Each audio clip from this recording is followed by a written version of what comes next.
శృణుధ్వం మునయः survey శ్రద్ధయా పరయా ముదా వదామి భవరోగఘ్నీం Gitam మాతృస్వరూపిణీం. పురా కైలాసశిఖరే సిద్ధగంధర్వసేవితే తత్ర కల్పలతా పుష్పమందిరేऽత్యంతసుందరే వ్యాఘ్రాజినే సమాసీనం సుకాదిమునివందితం బోధయంతం పరంతత్వం మధ్యే మునిగణం క్వచిత్.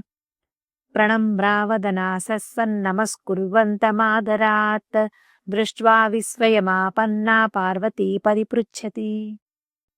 సూత మహర్షి మునీశ్వరులతో ఇలా పలుకుచున్నారు.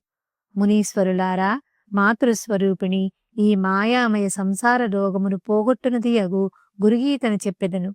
మీరందరూ పరమశ్రద్ధతో ఆనందముగా ఆలకించుడు. పూర్వము కైలాస శిఖర పైభాగమున మిక్కిలి మనోహరములకు కల్పలతా పుష్పమందిరమునందు సిద్ధ గంధర్వాధులచే సేవింపబడుచున్న పరమశివుడు మునిగణముల మధ్యన వ్యాఘ్రాసనముపై కూర్చొని ఉండెను. సుకాది మహర్షులచే ప్రార్థింపబడిన వాడైన పరమశివుడు పరతత్వమును బోధించుచుండెను. ఒకానొక సమయములో పార్వతీదేవి ముని పరివేష్టితుడై ఉన్న మహేశ్వరుని ప్రవచన ప్రాభవమును చూచి అత్యాశ్చర్యమును పొంది ప్రీతితో స్వామిని ఇలా ప్రశ్నించెను.